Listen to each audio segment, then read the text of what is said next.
Thank you, Mr. Speaker. This bipartisan amendment I am offering along with Congressman Heck would help address some of our concerns about the calculations in the Urban Area Security Initiative funding formula. UASC provides critical funding to cities that are at risk for a terrorist attack. As a member of the authorizing committee for the Department of Homeland Security, I want to work with the appropriators on this concern. I have become deeply concerned about how the formula currently being used by the Department of Homeland Security will determine eligibility for this funding.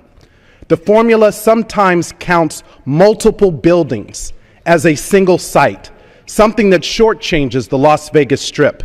It also punishes cities for successfully implementing anti-terror programs. Well, we should not be the victims of our own success.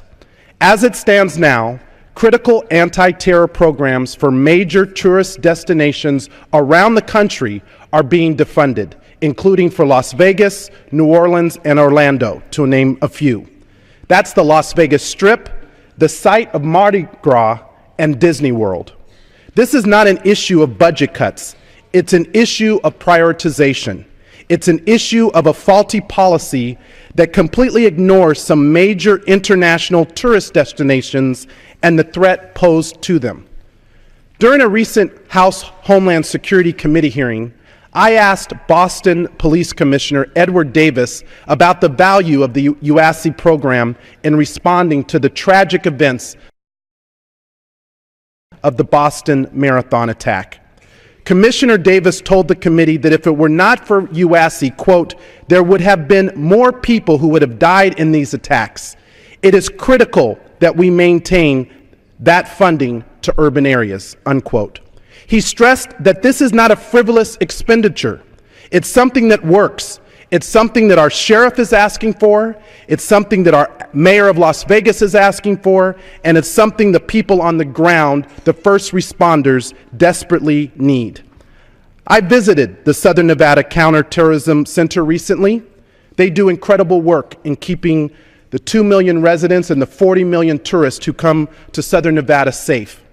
In studies on terrorist targets, however, the RAND Corporation has stated that Las Vegas stands out in having a high proportion of high likelihood targets compared to the nation as a whole.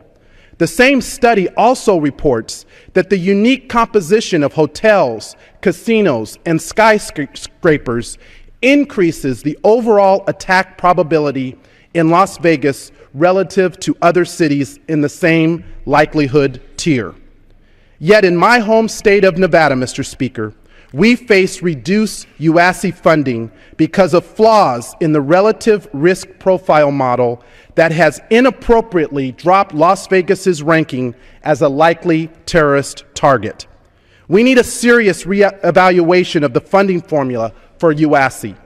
It is wrong that Las Vegas has dropped in rankings, and it is wrong that we will face reduced funds because of faulty calculations. I urge adoption of this amendment, and I look forward to continuing to work with the appropriators on addressing this very important concern to the safety